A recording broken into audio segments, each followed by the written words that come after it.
In this video, we're going to look at how students can write directly on an assignment that you've provided them. So I know we're all wondering what took them so long to do this, right? So let's create an annotate assignment. So let's jump into modules.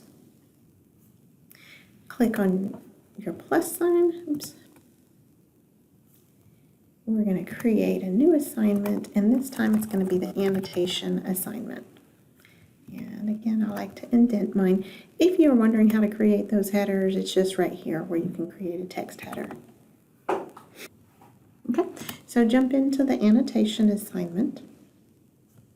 Again, here's where you can publish, and here's you're going to click on your edit. You're going to give the students any kind of directions that they may need for this assignment.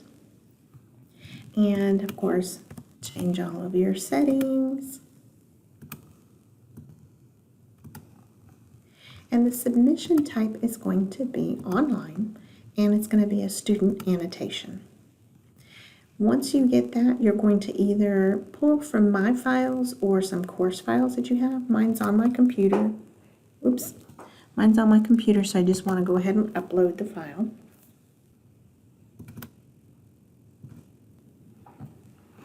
Okay. And the number of attempts, etc. if you want it in the information system, provide a due date, and all of that good stuff. I'm ready for it to go, so I'm going to go ahead and hit save and publish. And then I'm going to click on Student View.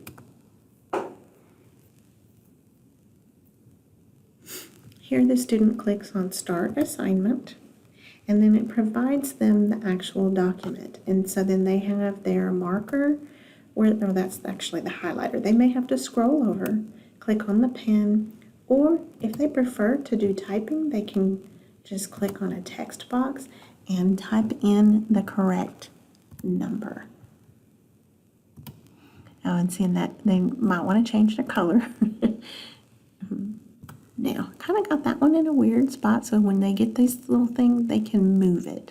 So that's something that you might want to let them know. When they're all finished with their document, then they'll click on their Submit Assignment, and then you, as the teacher, can come in and grade the document. Okay, again, a couple of different ways that you can get there. We're in that, so we can go ahead and click on Speed Grader, or we can access it from our home page. So here we can see our annotation that the student made. We can provide them the grade and then submit their grade back to them. So that's how you do the student annotation.